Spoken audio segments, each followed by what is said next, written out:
So in the Parshas Vayeira, on page 17, in Kapitel Yud Ches, Parshas Vayeira, Kapitel Yud Ches.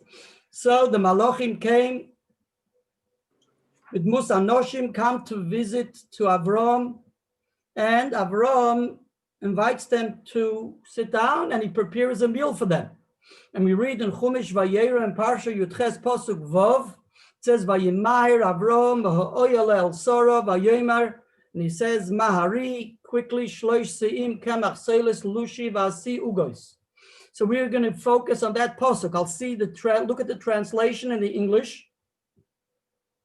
So your English translation is translated as follows: Avram hastened to the tent to Sarah and said, "Hurry, 3 saws he says, okay, Kemach, unsifted flour, sifted flour, knead and make cakes." This is what Avram says to Sarah. Now Rashi explains, if you have a Chumash with the Rashi, please take out your Chumash and Rashi. Rashi on Kemach Soless says Rashi as follows. Kemach Soless, says Rashi, what is the meaning of Kemach Soless? It sounds as if we're talking about, is it the same thing? How can it be the same thing? Kemach means, as we just said, unsifted flour. Soless means sifted flour, correct? Kemach is not Soless, and Soless is not Kemach. Kemach is plain flour, and Soless is fine flour, meal. So what's the meaning of Shlosh Seim Kemach Soless? So Rashi says there are 2 messages. He says to her Kemach, and he says to her Soless. Rashi says, Soless le'ugois, and Kemach la'amilon shel tabochim. Right? And that is, Lechases es hagdeira ve'lishoiv es hazuamo. Translated, and he says as follows. One thing he says to her, Kemach Soless, take Soless le'ugois, take the sifted flour for the cakes, for the food.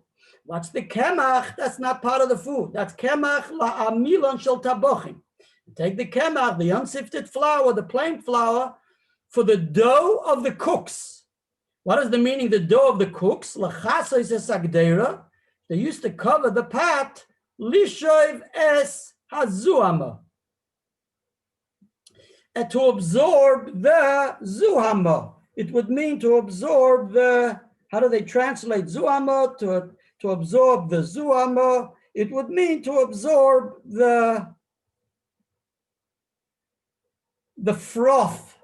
It would be to absorb the froth. I've seen 2 translations. Some say it means to absorb the, whatever, it's the same thing. To absorb the froth. All good. So according to Rashi, Kemach Soless makes a lot of sense. Kemach was for the food, Soless was for the food. Kemach was for the cooks who needed to make sure that whatever was cooked was done well. And that absorbed all the stuff which they didn't want to go into the food. The other meforshim, Shlosh Seim Kemach Soless, if you'll take out a Rashbam, the Rashbam says Kemach Soless, what does it mean? It means Soless Chitim. It says Kemach Soless is like it says in the Chumash, Kemach Sa'orim. So Kemach Sa'orim would mean the Kemach from Sa'orim here. Kemach Soless can't mean Kemach from Soless, because Soless is fine flour, the meal, and Kemach is the plain flour. So he says Kemach Soless means Soless Chitim. That's the way the Rashbam explains the Kemach Soless. Take out your Rashbam. I'm just mentioning all of this just to show you that it may not be that simple how to understand this Kemach Soless. Interestingly, if you take a look at the Unculus, the Unculus says Kimcha de Solta. Desalta, I believe he means to say desalta. I believe it, the Targum, and also the Targum Yonason says the same. It means it should be the type of Kemach which is Soless. In other words, it shouldn't be the plain flour, it should be the fine flour. That's what he tells Sarah.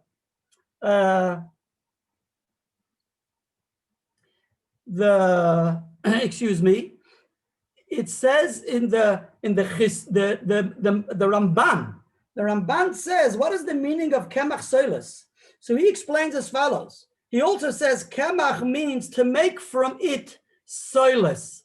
And the question arises as follows. It says, he says to her, take shloish se'im Kemach Soless.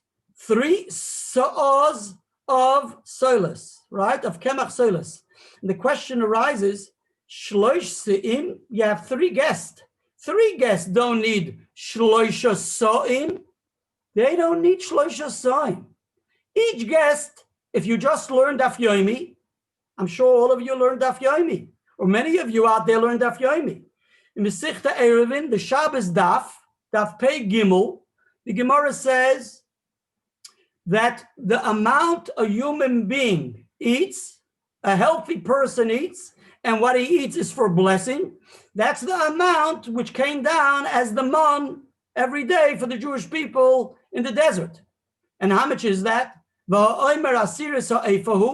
according to the calculation of the Gemara and Daf Pei Gimel Amud Aleph, it comes out quite clear that the amount is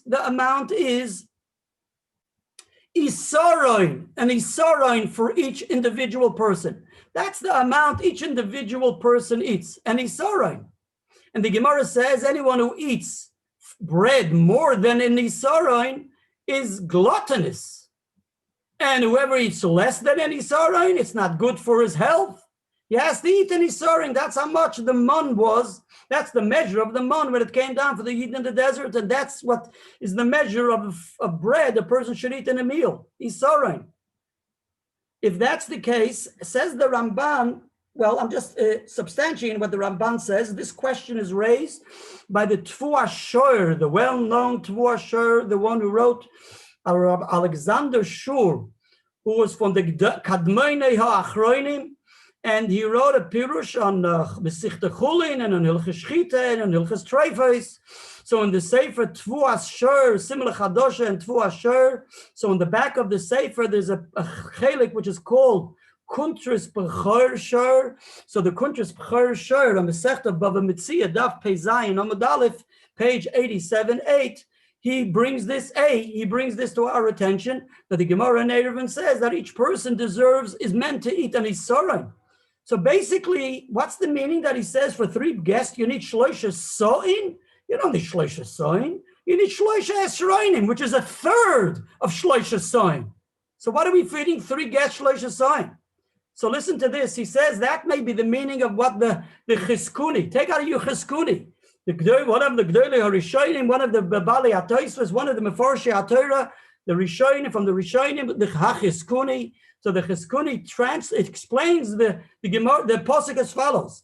Shloish se'im, you should take Kemach. In other words, if you have unrefined flour, plain flour, if you have unrefined flour, Kemach. So Avraham Avinu says, take Shloish se'im Kemach. Take 3 soim of Kemach. And if you will then sift the flour, you will then have Soless. How much Soless will you have? You will have shloisha esroinim Soless. You will have just enough for 3 guests, that each guest should have an isaroin of Soless. Interesting. That's the way the Chiskuni says. The Ramban says the same shot, but he doesn't detail it the way he does. But the Chiskuni makes it very clear that we're talking about shloisha soim and shloisha esroinim to suit and feed 3 guests, even though, like I said, the premise is already in the Ramban. Take a look at your Ramban, but the Chiskuni says it in detail, and the Tfuah Shor and his Kuntras B'chor Shor explains why the Chiskuni says his pshat, even though the Mossad Harav Kook's edition, I would have expected in such a beautiful reprinted and re-edited edition, they should quote the B'chor Shor. I don't recall they should quote the B'chor Shor, but the B'chor Shor says pshat in this Chiskuni. Okay, so now we can appreciate why it said that's a new pshat in the Kemach Soless. So basically, Avraham Avinu was saying to her, Shloish se'im Kemach, which from it you will have 3 esroinim of Soless. That's the meaning of Shloish se'im Kemach Soless. So that's another take on how to explain the Kemach Soless. The Gemara in Masechta Bava Mitzia, brings to our attention as follows, and this is the known Gemara, a known interesting Gemara, which Rashi does not bring, and Rashi clearly learns differently, like we just mentioned what Rashi says. And the Gemara says in Bava Metzia, where's my Gemara in Bava Metzia? Good question, isn't it? Give me a minute, let me get you a Gemara Bava Metzia. The Gemara says, let me read for you what the Gemara says. The Gemara says, wait a minute, give me a minute, I'll bring a Gemara. Bava Metzia. Where's the Gemara Bava Metzia? Bava Metzia. Where's the Bava Metzia? Oh boy, oh boy. Excuse me, please.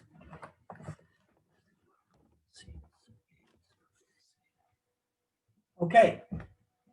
So the Gemara says in Daf Pei Zayin Amud Aleph as follows: Ksiv Kemach uksiv Soless. In other words, the Gemara. So Rashi, which we mentioned, Rashi's pshat seems to also be found in the Medrash. Take a look at the Medrash on the spot. Rashi's pshat seems to be found in the Medrash, more or less based on the Medrash. But here the Gemara doesn't learn like all the other pshatim we just mentioned. And the Gemara says Ksiv Kemach uksiv Soless. It says in the pasuk Kemach, and then it says Soless.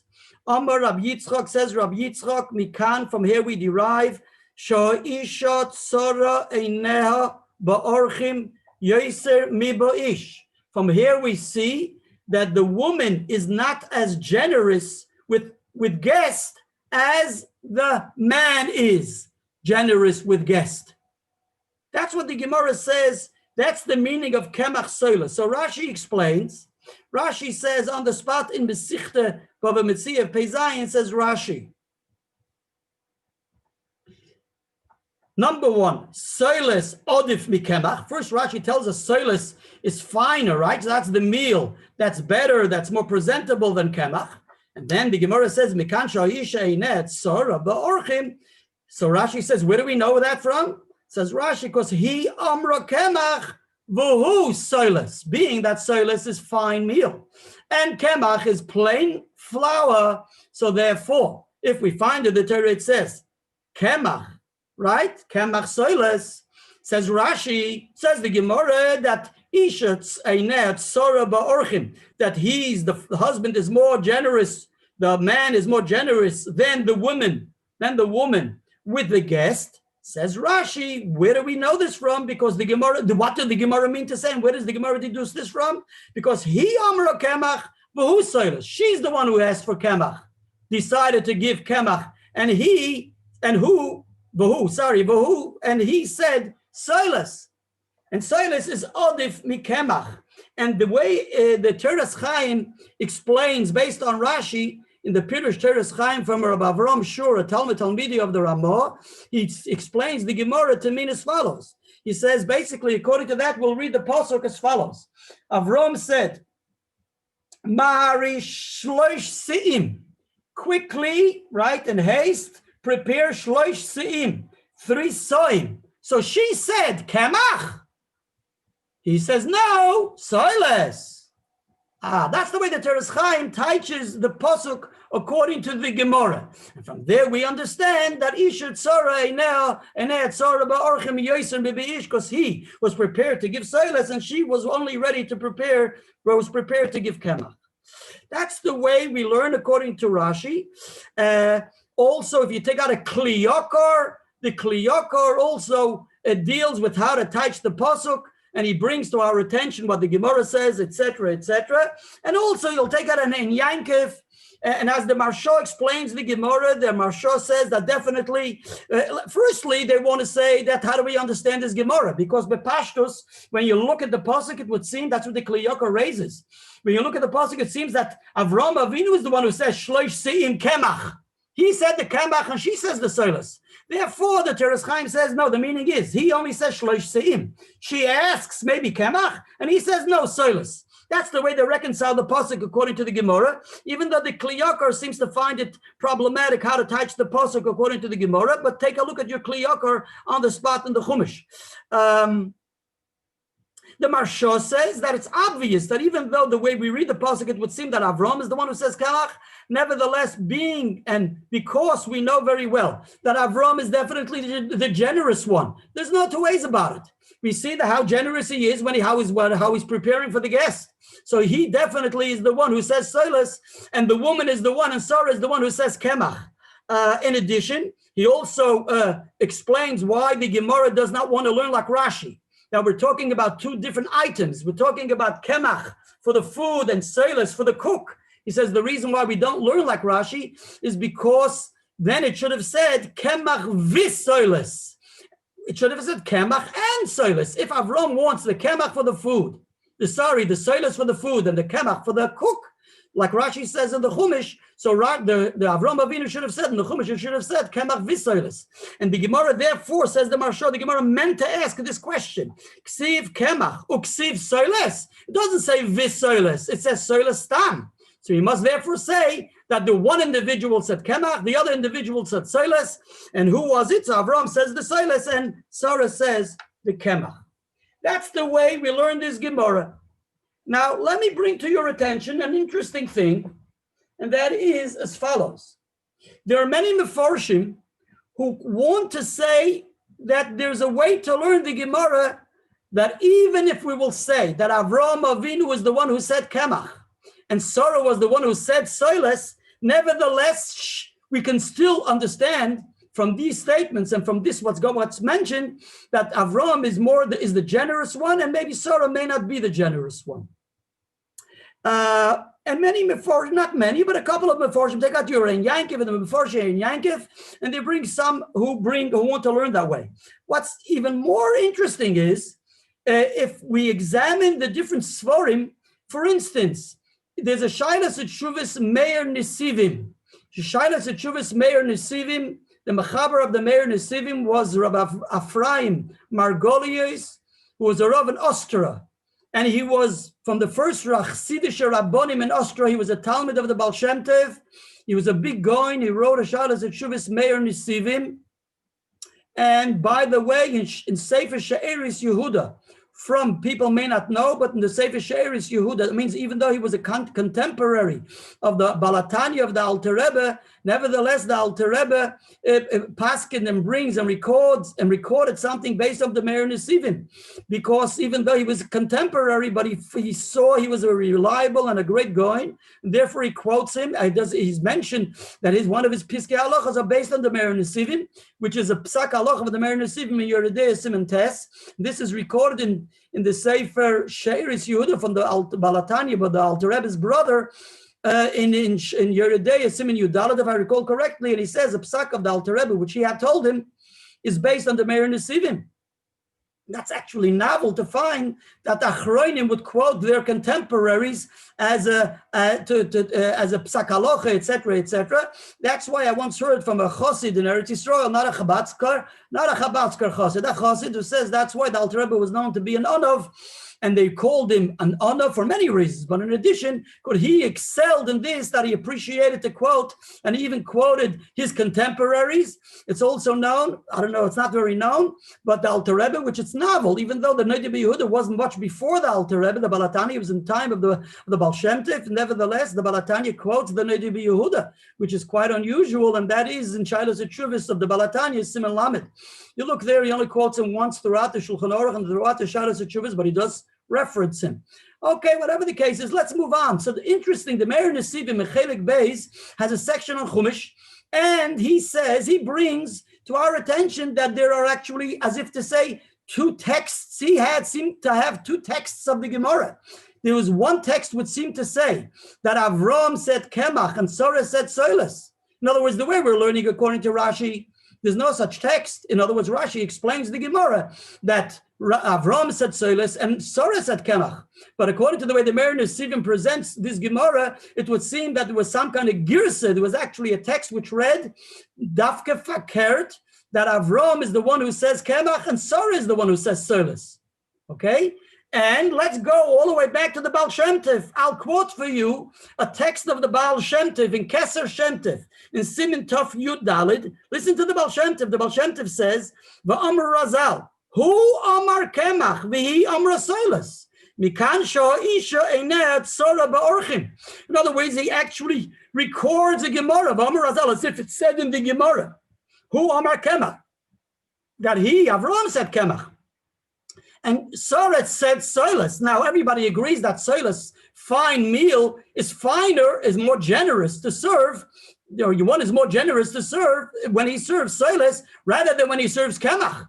Nevertheless, this text reads that Hu Amar Avram Avinu said Kemach, and Sarah said Soless. Nevertheless, listen to this. Nevertheless, we say from here we know that Avram is more generous than Sarah.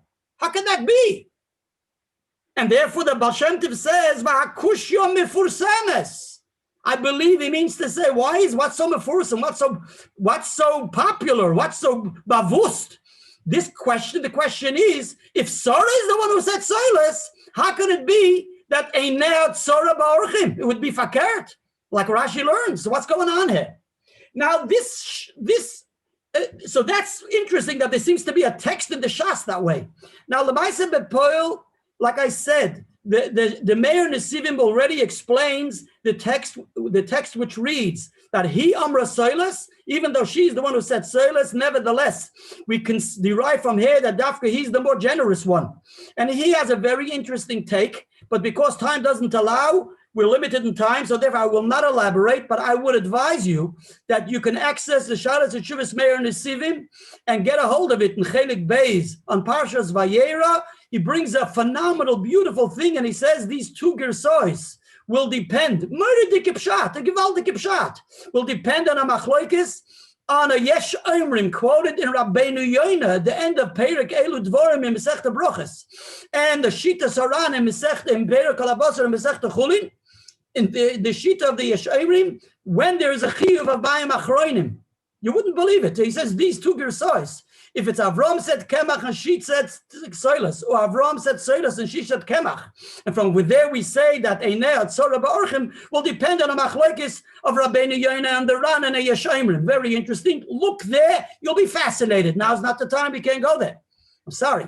But let's go back to the Tvor Shur. The Tvor Shur in Bchor Shur also allows himself to say that maybe Pshat in this Gemara is that she is the one who, because there's no Hechrich to say. On the contrary, it was seen from the Chumash that Avram is the one who's saying Kemach. He starts off Shlosh Siim Kemach, and then it says Soless. So it seems that Avram was the one who says Kemach, and not and Sarah is the one who says Soless. So the what's interesting, the Tvor Shur explains it as follows. We'll go quickly through it.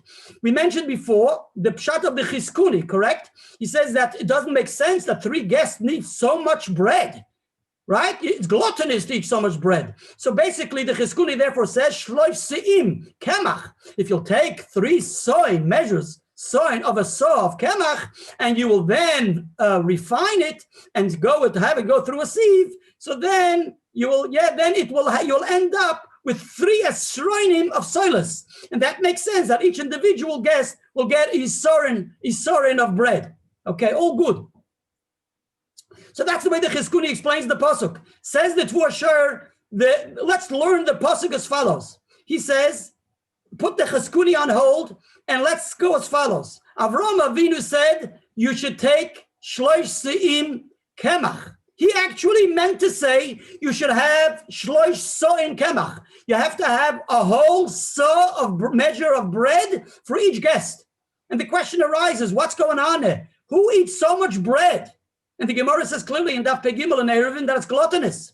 Says that for sure a gewaltige thing. Take out a Gemara in Mesichta Eruvin Daf Pei Beis, and you out there, the many people out there who learn Daf Yomi, remember the Shita of Rab Meir in Daf Pei Beis Amud Beis, that the Shir of Eruv Tchumin, right? It has to have Kashir Mazen Shtei Sudas for each individual person, enough for 2 meals for each individual person.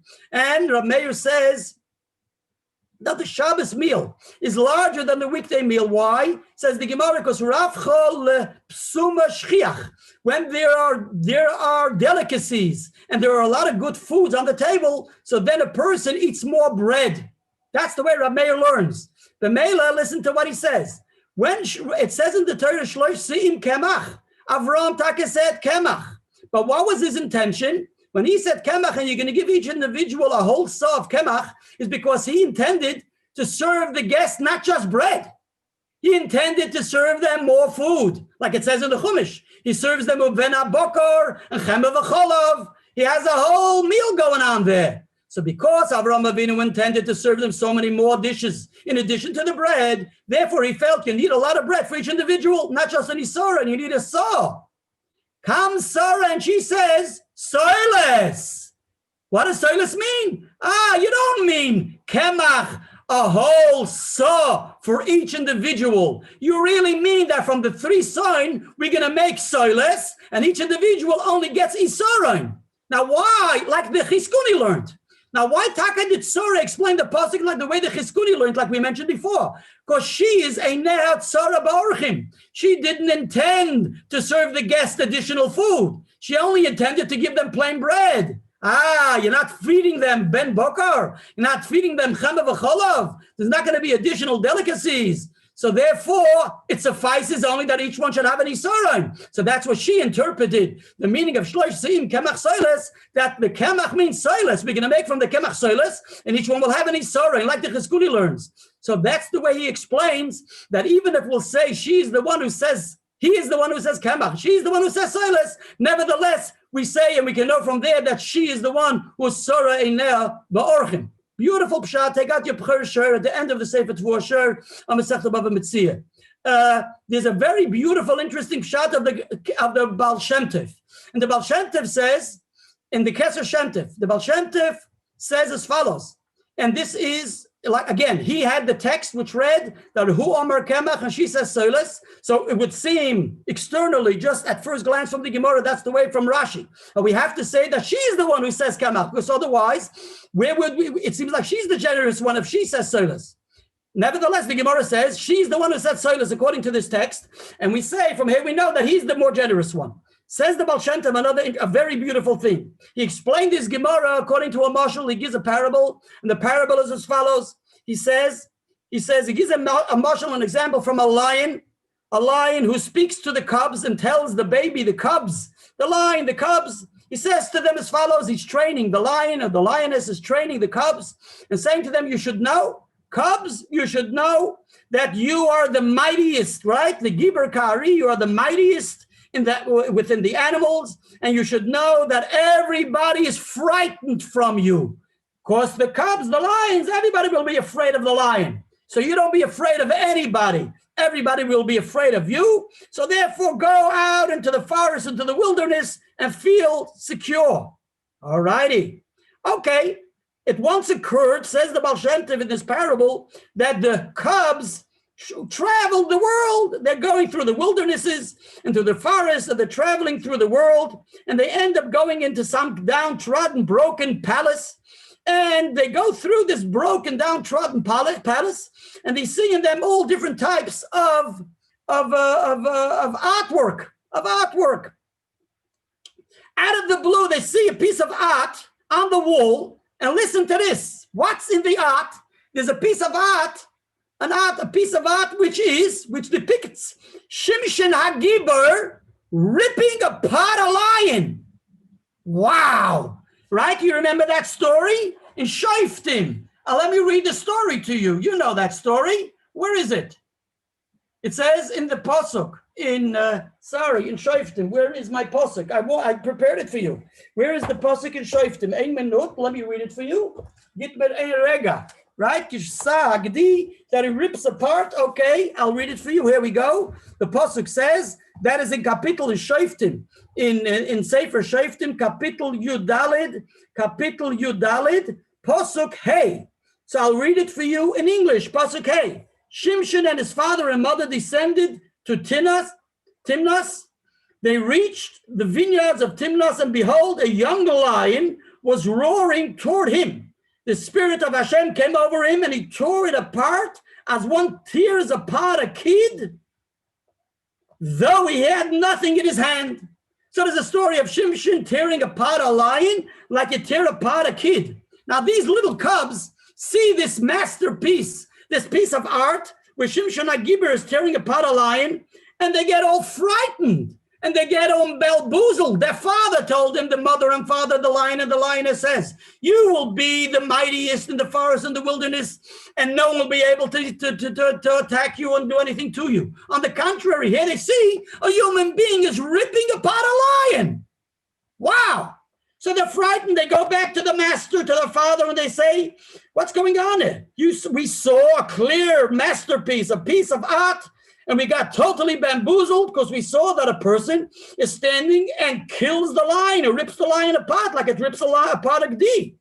So listen to what the lion says to the cubs. Listen, on the contrary, from this piece of art, you should realize that you are the mightiest from all the animals. Why? He says, because this only was a one-off. It happened, it was an occurrence which happened once in history, that a human being was able to rip apart a lion, and he did something which wasn't natural. Naturally, there was no way he could rip apart a lion. The lion would have gotten him. But there was one-off. It was out of the blue. And that's why, said the lion to the cubs, that's why they made a piece of art out of it. That's why they painted it, because it was unusual. That's why there was a painting of it. He says, nothing to be afraid of. Mela, with this parable, the Baal Shem Tov explains the Gemara. Even if we'll have the text which reads that Avraham Avinu said Kemach, and Sarah is the one who says Soless. Says the Baal Shem Tov, the reason the Torah wants to tell us that Sarah is the one who said Soless, which would only convey to us that Sarah is more generous than Avraham, says the Baal Shem Tov, exactly from here we derive that in general, a woman is a ne'at Sarah Barchim, may not be so generous like the man. But in this case, it's an exceptional case. In other words, from this exceptional case that the Torah highlights the generosity of Sarah, that she said Soless. Why does the Torah highlight it? It's like the case of Shimshon who rips apart the lion like the gdi, because it's unusual. Something extraordinary which Sarah had, which all women may not have. And therefore, even if the text reads that she is the one who said Soless, nevertheless, we can know from here that Isha Inet Sarah Baruch. That's the way the Baal Shem Tov teaches in Keser Shem Tov. If you take out a sefer called Pesach Einayim from the Chidah, you'll see he says more or less that type of shot without bringing this mashal as the Baal Shem Tov brings. Okay. Now, the Rogatchover Gaon, we're going straight to the Rogatchover because it's very late. The Rogatchover Gaon brings to our attention, in other words, the Rogatchover Gaon deals with this Kemach and the Soless, okay? And he seems to learn as follows. He seems to learn, and also if he had the text that way or not, I'm not sure. But whatever the case is, he seemed to definitely learn the Gemara according to the way the editors of the Svarim of the Rogatchover seem to learn, that he also understood, not like Rashi Dafke, that who said Kemach and who said Soless. It was Avraham who said Kemach, and she was the one who said Soless. And if that's the case, if he was the one who said Kemach and she's the one who said Soless, so Vertach de Kasha, the question which we just had a minute ago, if he's the one who said Kemach, she's the one who said Soless, so how can we know from here that she is not as generous as he is? Just by the way, I want to bring to your attention just a general outlook and definition. I've noticed someone is saying that sort of Baruch means that she is stingy, but I've seen an interesting note, a gloss on the Pirush of the Radak on Chumash, not from the Radak, but one of the editors of the Radak, and he says it doesn't mean stingy. It means that being, and this seems to be very practical, it means to say as follows: being that the man is not in the kitchen, and she does all the work in the kitchen. So in the days of the Gemara, there was no home help. Who had home help? Not everybody had home help. You didn't have home help. And if you didn't have home help, so the woman who was in the kitchen all day doing all the serving, doing all the preparation. So therefore, when it came to have guests, what do you want? The husband is inviting all the guests in, and he doesn't mind. But realize that it's not easy for the wife who stands in the kitchen all day on her feet and has to prepare for all the orchem. And that's what the Gemara means to say. In other words, if she had home help, she would have an open heart and she would be as generous as he is, or even more so. The difference is only that she's doing all the work. So is it a kunz that she does all the work and he should invite all the guests? So of course it's hard for her. But if he would supply her with home help, so then she would be as generous as he is, or even more.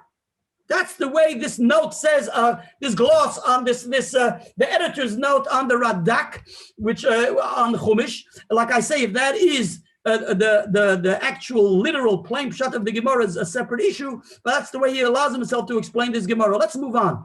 The Rogatchover, like I said, the editors of the Rogatchover understand that this Rogatchover is found ala Torah on the Parsha in Parshas Vayeira, and also in Masechta Bava Metzia. The Rogatchover Gaon also has a commentary, wrote glosses on Masechta Bava Metzia. It was published by Harav Eliezer Teitz, Olav Hasholem, who published the Chidushim of the Tzofnes Paneach of the Rogatchover Gaon. He was a Heusbocher by the Rogatchover and Rogatchov in Dvinsk, because his father was a Rav in Latvia, so he spent some time coming, I think, from Telz, and spent as a bocher. He spent time by the Rogatchover Gaon. He writes a most fascinating description of how the Rogatchover lived and how he learned, etc., etc., and that's not the time to discuss. He published in the United States of America many years ago the Tzofnes Panech al Masechta Bava Metzia. So on Masechta Bava Metzia, the Rogatchover Gaon also has ha'oras and glosses on this Gemara in Masechta Bava Metzia, Daf Pezayin Amud Aleph. And this is what the Rogatchover Gaon says. Rogatchover Gaon, so both ala Torah and also Masechta Bava Metzia, he learns that he is the one who said Kemach, she is the one who said Soless. Nevertheless, from here the Gemara says that she didn't take the guest into consideration as much as Avram took the guest into consideration. What's going on here? And I would say another interesting point, based on how the Rogatchover will explain it, we will appreciate that we shouldn't, in context of the explanation of the Rogatchover Gaon, we will see that when we say that she is less generous than he is, we have to understand, take that in context of the pshat of the Rogatchover, and we'll see that it's not across the board. Now, the Rogatchover is fascinating in the sense that he explains this Gemara in the context of halacha, and there's a known shita and approach and perspective of the Rogatchover Gaon, and he holds, like we say this many times, and this is known, that the Rogatchover Gaon says that even though the Talmud says in Talmud Yerushalmi, and these are from the Klolim and Halacha and Shas, that we don't derive halachas, and we don't say halachas are reflected in the Agadot, in the Agodes, in the allegory of Shas, in the different inyonim of Agodes HaShas. Agodos in general, says the Rogatchover Gaon shita is, and this is recorded in the name of the Rogatchover Gaon somewhere in one of the Svarim. I haven't seen it clearly in a Svar, and it's possibly there may be an individual out there, one of the Achronim who also learned that way. But the Rogatchover clearly said that when the Klolim, like it says in Talmud Yerushalmi, you don't learn halacha from Agoda, or the Agodes Hashas don't reflect halachas. That only is when we're talking about the Agodes of the Medrash. Agodes of different medrashim. If you have different agodes of medrashim, etc., etc. So there we say ein lamed in halacha me agoda. But if there are agodes hashas, if the agodes are Rishas, Bavli, and Yerushalmi, there we derive the halachas from agodes because it's part and parcel of the shas. And on shas, also everything reflects halacha, even the agodes hashas. And therefore, the Rogatchover explains many agodes hashas to show and bring out how the Agodas can be understood in the light of halacha. And he explains, Dafka, in our case, a fascinating thing. What the Gemara says, the argument between Moshe, Avram, and Sarah, where he says Kemach and she says Soless, in the context of halacha, which, by the way, according to the take of the Rogatchover Gaon, it's really bamboozling and disturbing. To be aware and know that in many yeshivas, I don't want to say which yeshivas, but in many yeshivas, they skip the Agodas. It's ma'uyimdik, besides the fact that it's Torah from HaKadosh Baruch Hu, and you have to learn halacha like Agoda and Agoda like halacha. And therefore, etc., etc., and that's what the Ein Yankif wrote a sefer Ein Yankif, where he has the excerpts. He takes out all the Agodas Hashas, which it teaches us in Inyanim of Torah, Avodah, Gemilas Chasodim, and Musar. You have to learn Agodas. There's no two ways about it. Even in those yeshivas who think they only have to learn Lomdus, etc. I don't want to talk about it. But what is this business of skipping over the Agodas? No yindik, especially in the way the way the limud of the Rogatchover, that if you learn Agodas and you understand them correctly and right, especially the way the Rogatchover, you learn materials of the Rogatchover, you'll see that it all reflects halacha. And we're moving on. The Rogatchover Gaon claims and says as follows. First, this is a premise of the Rogatchover, which the Rogatchover doesn't even have to elaborate on. But let me just substantiate this for you. And this is as follows. The facts. There's an interesting expression of the Rogatchover Gaon. He says that Sarah tikna chala. She was misaken chala, as if to say she instituted mitzvahs chala. Now, I don't know exactly if we should take him literally, but I can appreciate what he means to say.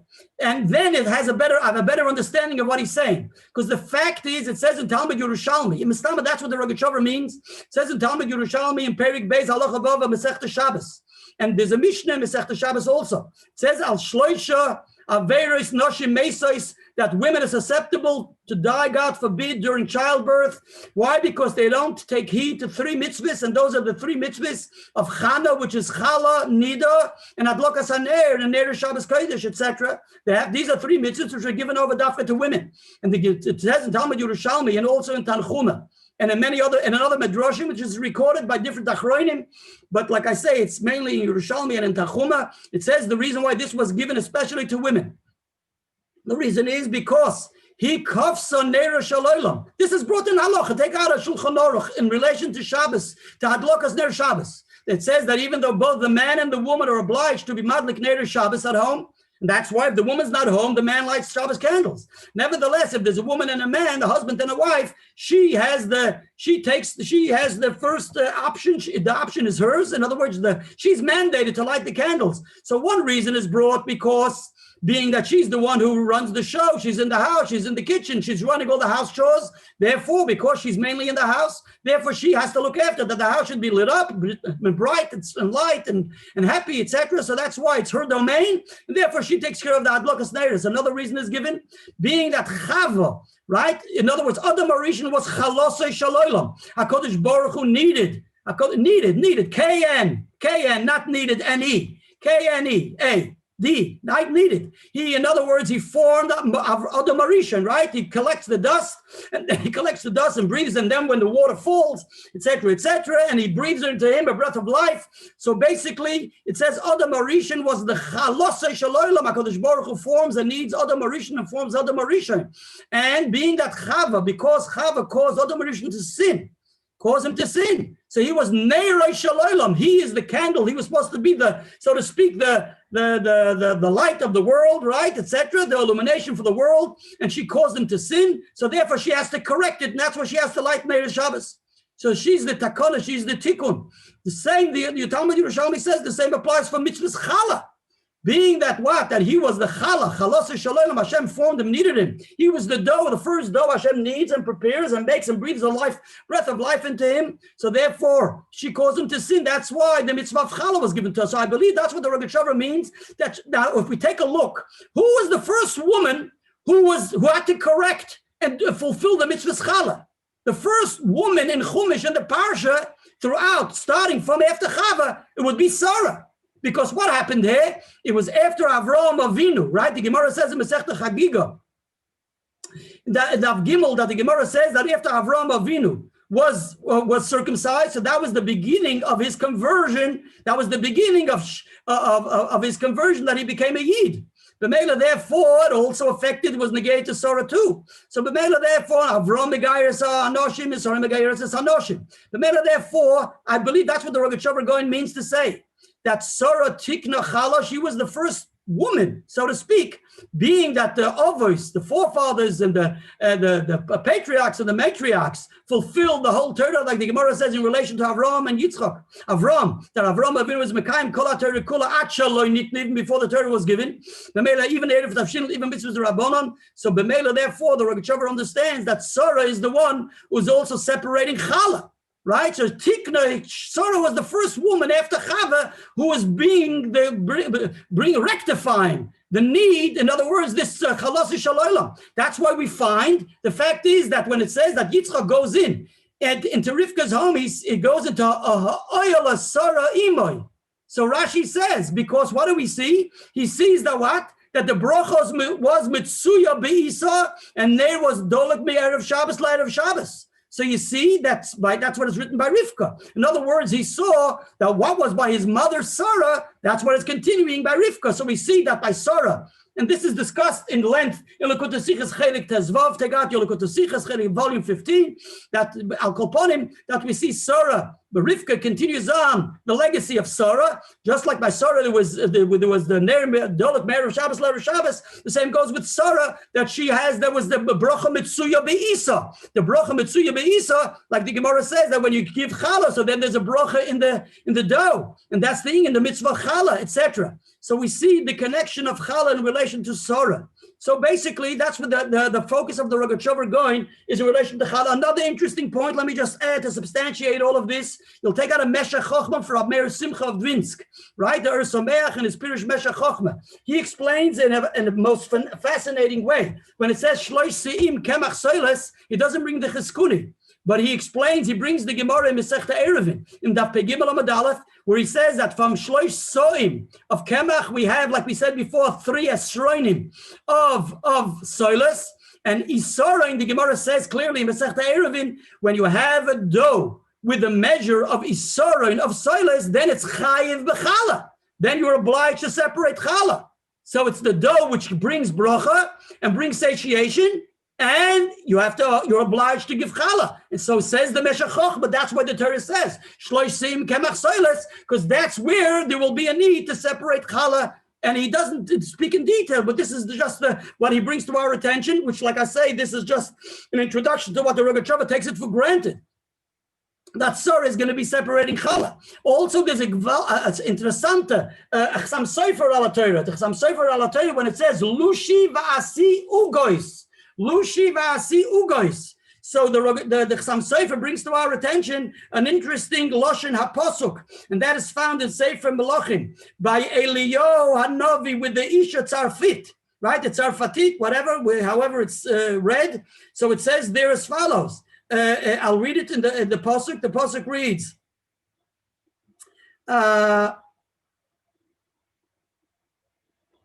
excuse me. Yeah, the Posuk reads, Yud Beis v'Atomer Chai Hashem Elokechem Yeshli Mo'oig. No, where is it? Oy vey. Ein minute.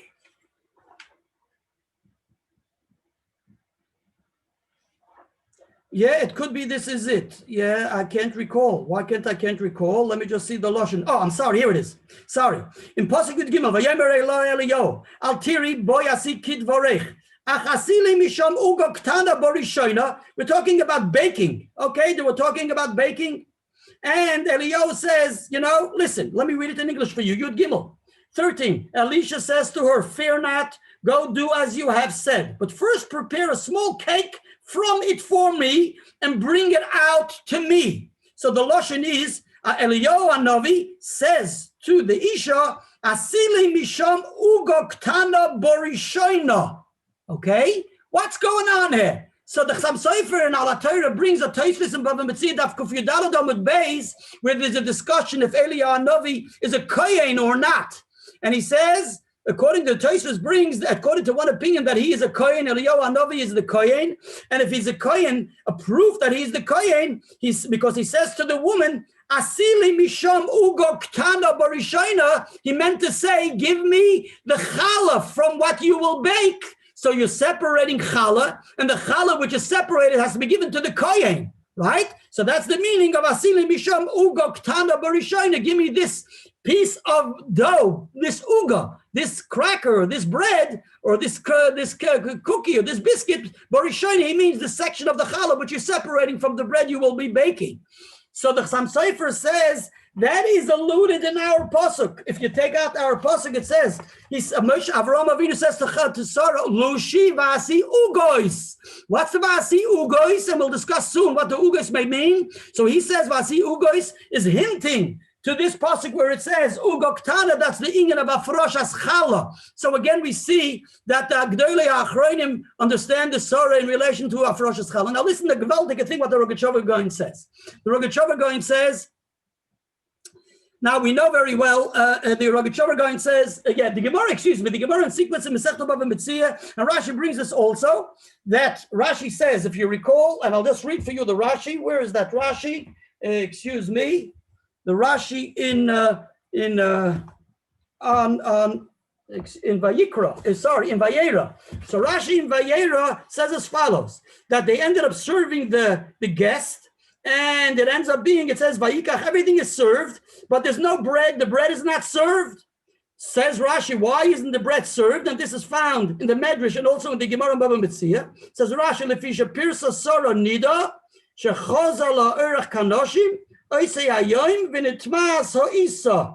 Says Rashi, what happened? Because Sarah had begun menstruating, Shechoza La, the course of a younger woman returned to her on that day, and the dough became impure through contact with her. Being that she was a nida, so she caused impurity to the dough, and therefore the dough wasn't served to the guest. Now, what's going on here? We find in the Chumash as follows. Originally, Avraham Avinu says to Sarah, what does he say to the Malachim? To the Malachim, he says in Pasuk Hey, "Ve'ekcha fas lechem." I will take bread, and I will besadu libchem, and I will serve you bread. At the end, what do we see? He doesn't serve them, he wants to serve them bread. Bread would mean regular bread. Nevertheless, what does he say to Sarah? He says to Sarah, he says to her, take Kemach Soless lushi v'asi ugois. And at the end, he doesn't bring the bread. What's going on here? Says the Rogatchover going as follows.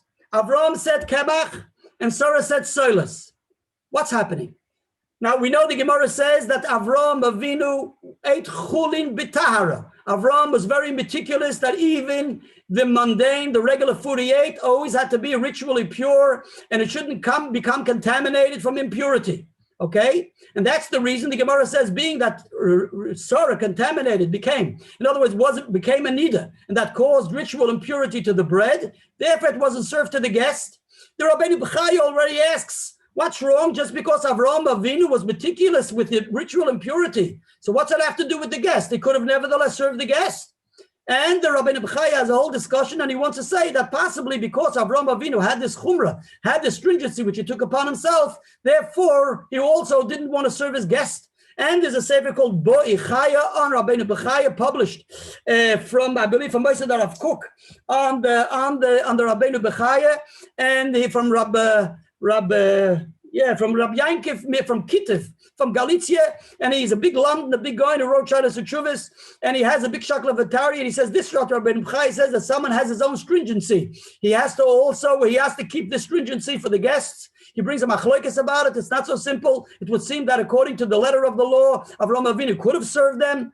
And he says, nevertheless, he brings different beforshim for pro and con. And he says, I'm surprised that none of them reference this Rabbeinu B'chai, who says something novel, that in conclusion, he says that being that Avraham Avinu kept this stringency, therefore he didn't want to either serve it for his guest. So that's a separate discussion. But the fact is, and the Rogatchover goes on to say, not just that he was meticulous and it was a stringency, it's actually because he was circumcised, and he became circumcised, he became etzem, atara, and etzem, achochma. It became something inherent for Avraham that he has to refrain from ritual impurity, and everything had to be eaten b'tara. So what's going on here? Here we have a very interesting thing. Avraham Avinu, even though he initially was unsure, if he knew that there was a promise, right? There's going to be a promise, or at least HaKadosh Baruch Hu said to him in the Bris Ben Absarim in Parshas Lech Lecha, that I promise you that your wife will have a son. He wasn't sure exactly when it happened, and the Mefarshim actually discuss in length, when did Avraham Avinu become aware that his wife Sarah started to menstruate? She became a nida. But it seems initially Avraham Avinu was unsure that she was a nida. That's why he said straightforward, I will serve you bread. And of course, who was going to serve the bread? Who was going to prepare the bread? Who's going to knead the dough, and who was going to bake the bread? It was Sarah who was meant to do it, right? That's what was expected.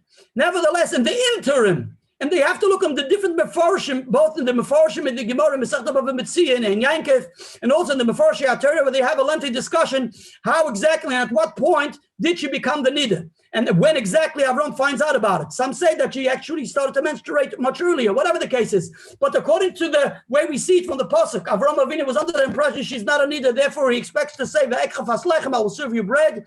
In the interim, when he becomes aware that she is a nida, here comes the Rogatchover going and says, his wife is a nida. If that's the case, what's going to be? If she's going to knead the dough, so what's going to be when you knead the dough?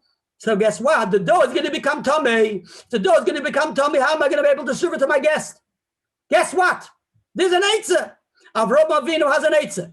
What's the eitzah? I'll knead the dough in such a way that I shouldn't be that it shouldn't become ritually impure, even though I'm going to have to circumvent the chiyuv of challah. In other words, the mitzvah of challah is Sarah's. There's no two ways about it. And it's not Avram's mitzvah. And therefore, Sarah is going to be the one to knead the dough and separate the challah. So she's surely going to go out of her way to do her mitzvah, and she's going to be the first one to correct it. Tikna challah. Avram Avinu is not so serious about the mitzvah of challah. Nevertheless, he wants to make sure what's more important to him is not so much the mitzvah of challah. What's more important for him is that what it shouldn't become ritually impure. Listen to his eitzah. Avram Avinu has an eitzah. You know what? If I'm going to use Kemach, guess what? If I'll use Kemach, I'll use plain flour, and I won't use fine meal. That flour won't be susceptible to tumah. Why? Says the Rogatchover, because the Gemara says in Masechta Pesachim Daf Mem Amud Aleph that the only way you can attain and have fine flour is only if you soak the wheat in water.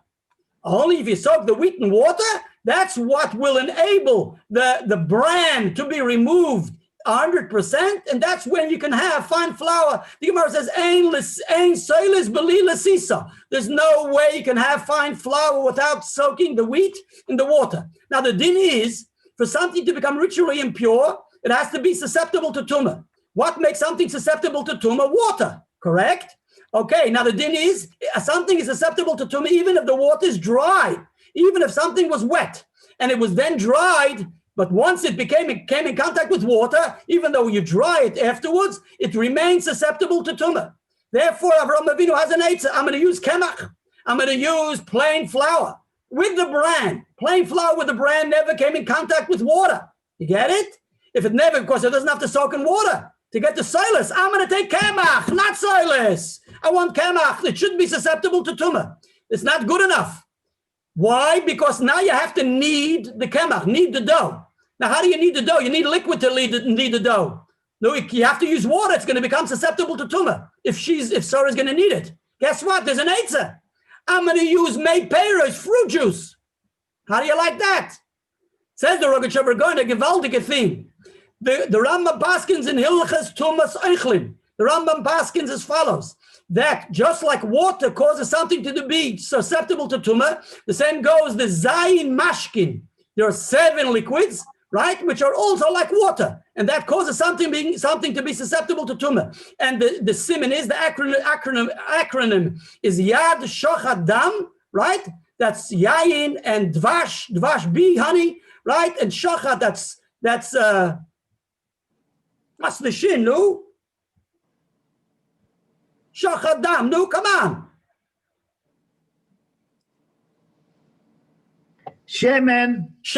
It has to be olive oil. Shkoyach. Shemen is olive oil. Then the ches is cholav, right? And it's shachat. Tes is dew. That's tes. And then dam. So dalet is blood, and dam, and mem is mayim. So that's where we have yad shachat dam. Those things are like water, and they call substance. But any other beverage, like for instance, pure apple juice, even if something touched it, even if it's dried, it remains wet. Nevertheless, it's not susceptible to tumah. So the Rambam paskins that way in Hilchos Tumas Eichlin, that only the zayin mashkin, like water, makes something susceptible to tumah. The Rambam goes even a step further, and he says that all the zayin mashkin, not just they don't cause something to be susceptible to tumah, even they themselves don't contact and cannot become contaminated.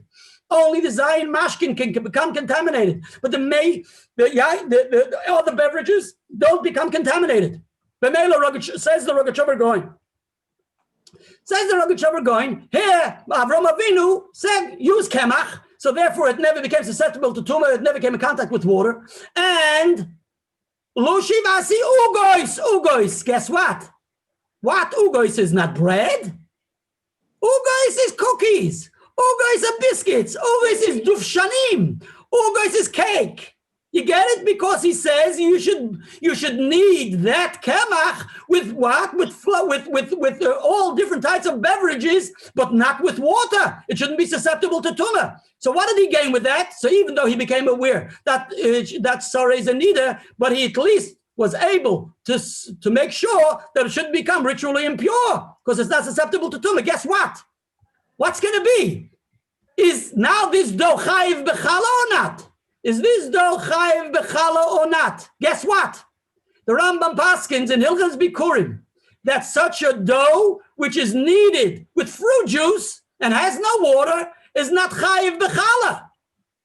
Right? You get it? He says only if, now even though it's a Mefurish Mishnah, the Mishnah says in Masechta Chala Perik Beis, says the Mishnah that if you knead a dough with fruit juice, it is chayiv b'chala, but there's a machloikis in Yerushalmi, if we pass it like this Mishnah or not, and there's a big machloikis in the Rishonim, in the Rashba and in the Rosh. You take out a tour in Yeridei Simishin Chavtes, and in the Beis Yosef, the Shulchan Aruch says that it is chayiv b'chala if it's with fruit juice. But if you take out a Rambam, it's very clear the way the Rogatchover learned this Rambam, and the way the Avnei Nezer and Yeridei understood this Rambam, and the way the Mishnah Rishon understands this Rambam, and the way the Sameach understands this Rambam based on the Talmud Yerushalmi, it's very clear that the Rambam's language deviates from the Lashon Mishnah. And the Mishnah says that made peiros, and the Rambam makes it very clear that what makes something susceptible, what makes something chayiv b'chala, only beverages of the 7 mashkin. Yad Shachadam. He mentions the sum of the 7 mashkin, but he doesn't mention the other beverages. So the Rogatchover learns in Yerushalmi, at least,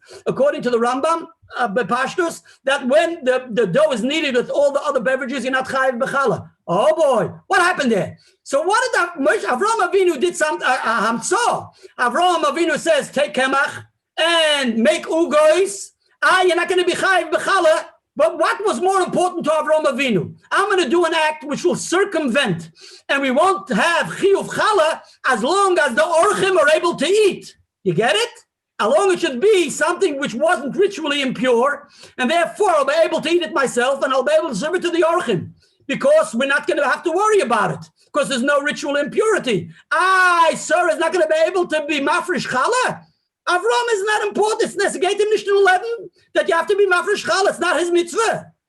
So the Rogatchover learns Avram said Kemach. And the Rogatchover Gaon says an interesting thing. The Shita of Rabbi of Avraham Avinu is like the Shita found in the Mishnah. In the Mishnah, we have a clear Mishnah, Masechta Chala, Perek Beis Mishnah Gimel, where the Mishnah says if someone has to knead a dough, they're talking about a regular dough with water, and he can't go to mikveh, or she can't go to mikveh, and she's tameh. How do you knead it? You're not allowed to be mafresh chala betuma. You're not allowed. In other words, because the din is that once challah becomes tameh, you have to burn it. You can't give it to the kohen. So therefore, we should rather not knead the. So the first opinion says you should knead a dough which is susceptible to tumah, and the woman is not tor. She's tameh. So how can she knead it? And it shouldn't. And there shouldn't be a problem of challah tumeya. Says the first opinion. You know what? Take a measure. The dough should be such a size dough which is not chayiv b'chala. She should split up the dough into small pieces, into small sections. So if the dough has a shear of chiyuv chala, so then you have a problem. But if you cut the dough in half or in thirds, right? So each piece of dough, you're not obliged to separate chala from. Do it that way, and that's the way you circumvent that there shouldn't be no chiyuv chala, so there won't be no chala b'tumah. So that's the approach of Avraham Avinu. But Sarah said Soless. Sarah said Soless. That's what the Gemara says. Avraham said Kemach. There shouldn't be susceptibility to tumah, and therefore we don't care about the Afroshas Chala.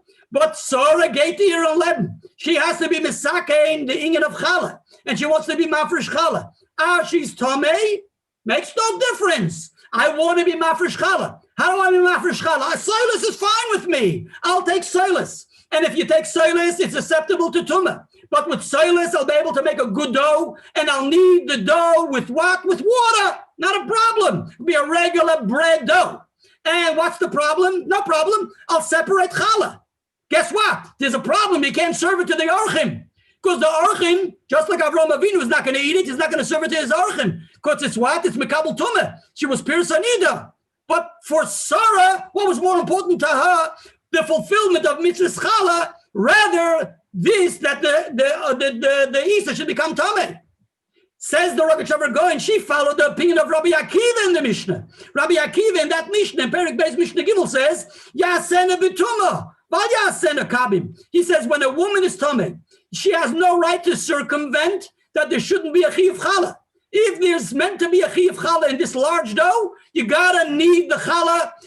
There's gonna be challah tmeya. Makes no difference. But you can't cut it up because then you're circumventing the challah, that the challah shouldn't come about. You have no right to do that. You have to do the whole dough, let it become tamei, and we'll have challah tahira and challah tmeya.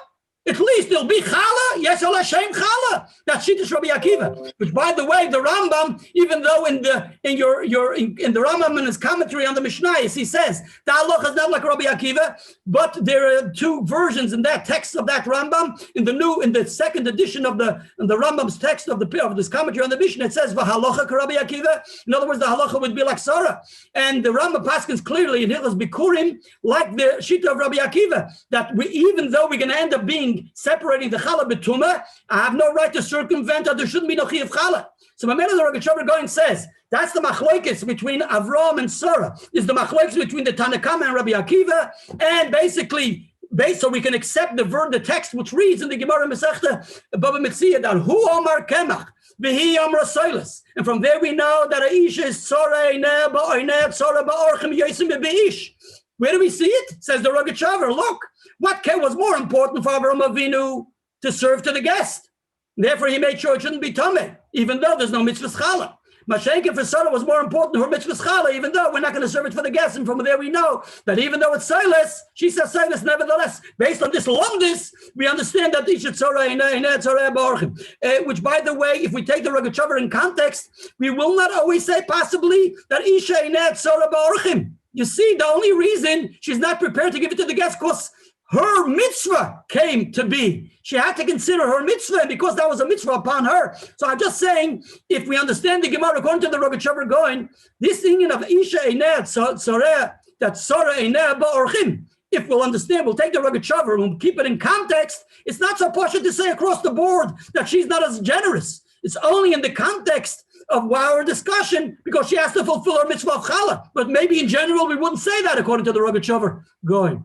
The Rogatchover Gaon, because it's late, I'm just going to say this very quickly. The Rogatchover Gaon goes on to discuss that what's going on if that's the case, what Avraham Avinu is serving. So that's why it says over here, Lushivasi Ugois, right? So the actual bread is not brought.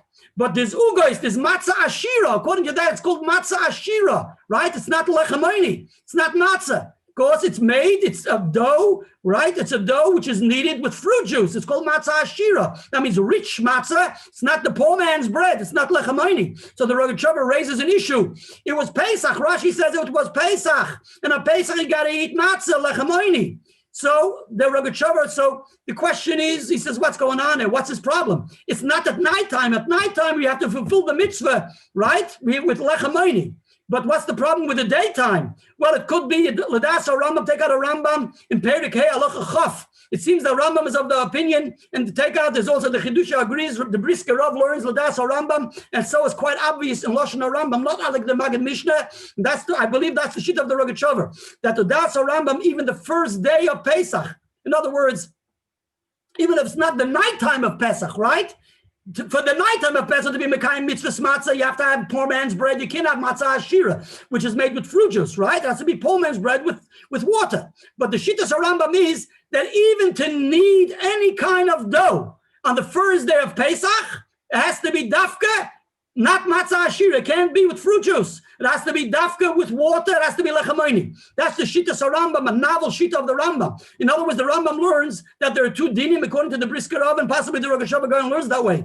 That there's a special halacha of lechamoini. Number one, it's a din of the cheftze, that the actual matzah has to be such an ingredient, which is poor man's bread. And also, a person is not allowed to knead or eat a rich man's dough on the first day of Pesach, irrespective of his fulfillment of the mitzvah. That's a chiddush of, they got two Rambams. There's one Rambam in Hilchas, Chametz U'Matzah, Perik He Halacha Chaf, and another Rambam, Perik Vav Halacha, I think it's Halacha Hey. So you'll see very two different Rambams. In Perik Vav, he talks about mitzvahs Achilas Matzah, and the mitzvahs in the Perik Hey, he talks about kneading and preparing matzah, that it shouldn't be chametz, etc., etc. Okay, so that's one point. So he answers that question. It could be this. So the Rogatchover says, if it's matzah, he says it's matzah ashira and it was Pesach. So what's his problem? But it was the daytime. If it's the daytime, what's wrong if it's matzah ashira? I mean, right? You can have matzah ashira in daytime, but maybe he follows with the Shittas Rambam, but you can't have matzah ashira on the first day of Pesach. And you know what he answers? He answers that when the Malachim came to Avram, they came on Erev Pesach. Erev Pesach. He brings to our attention a Tosfos in Masechta Rosh Hashanah Daf Yud Aleph, and so is understood. So is a Mefurish Rabbi Yoam Mizrahi in Parshas Vayeira. He had such a text in the Medrash, and so the Panim Yavis also brings a Parshas Lech Lecha and Parshas Vayeira that the Malachim came to him in the Erev Pesach. And Erev Pesach, even at that's a Rambam, you can have Matzah Ashira. It's not a problem. Not a problem on Erev Pesach. Maybe on the day of Pesach not, but not on Erev Pesach is never a problem. By the way, which according to that, that's the reason they explain. And this is found, this pshat, that it's Erev Pesach, and that's why it's Ugois, is found in a sefer called Imrei Noyam from the Bali HaTosfos, and also in the Piddush of Rabbi Chaim Paltiel, from the Talmud Chover of Maram Rutenberg. So if you have those Pirushim, they say beautiful things, and they explain that the Malachim came to Avram. This follows very well with the shit of the Rogatchover. Going, the Malachim came on Erev Pesach, and he says that's why it says Ugois. Ugo, Lushibasi Ugo, doesn't say Ugo, it's Matzos. By Loit, later on in Parsha, in Chelik Yutes, in chapter Yutes, in Perik Yutes, it says he gives them Ugo, it's Matzos, right? It's Matzos. That's why, because he came to Loit the night of Pesach, because he comes to the night of Pesach, so he has to give them Matzos. But when he came to Avram and Erev Pesach, that's therefore there's no problem, it's Matzah Ashira. So that's why it doesn't say Ugo, it's Matzos, it's Stam Ugo. Number one. Number two, with this Reb Chaim Paltiel also explains why it says over there that there's a mishnah. It's over there that they're drinking and they're eating because it's the night of Pesach. That's the Seder. That was by nighttime, the night of Pesach. But when it comes to Avram, it's Erev Pesach. That's one pshat of the Rogatchover. Another pshat of the Rogatchover is that that's a big chiddush of the Rambam. The Rambam is mechadish that when is something regarded as matzah ashira, listen carefully. Matzah ashira is only regarded if you use the 7 mashkin. If you take yad, the beverages of yad shochat dam, so then it's regarded as matzah ashira. But if the Rambam paskins in Hilchos Chametz U'Matzah, if you take other beverages, other beverages which are not yad shochat dam, it has a dim of lechem oini. You mekayim the mitzvah. Wow. Chiddush Godel of the Rambam. There's a whole discussion about this Rambam. The maybe he says, if all the Rambam paskins that way, so lefi zeh, it's not matzah ashira, it's mamish matzah. It's mamish matzah. In other words, it's taka made with fruit juice, but you mekayim mitzvahs matzah. Now, if you mekayim mitzvahs matzah, so therefore it's not a problem. Even if we'll say it's the first day of Pesach, right? It could have been the first day of Pesach. It didn't have to be Erev Pesach. Nevertheless, Ladas Rambam, the first day of Erev Pesach, the first day of Pesach, we also have to have dafke lechem oini. The Rambam holds that even if it's made with fruit juice, like we said before, it wasn't made with yad shochat dam. It was made with fruit juice. With fruit juice, the Rambam holds that's not regarded as matzah ashira, as a din of lechem oini. So you can even be mekayim mitzvahs matzah the night of Pesach. So therefore, according to that, it was okay, L'das Rambam from Perik Hey, Halacha Chaf, that you can eat that matzah on Erev Pesach. It's not a problem to eat it and also serve it to the malachim. I just want to conclude, and Lefizeh it comes out that when does he come to Loit? He comes to Loit the second night of Pesach, which is Yom Tezayin, and that's what it says befurish in the Medrash in Perik Nun. And the Rechaim HaKodesh says that Itaka comes to Loit, and he comes the night of Pesach. Which night? The second night of Pesach. That's Yom Tezayin. With this we end because it's late. There's more to say and more to discuss. But with this we end. Have a wonderful night. Thanks for coming. Thanks for having Yashikoyach Menshi for organizing the shir. A gute Nacht.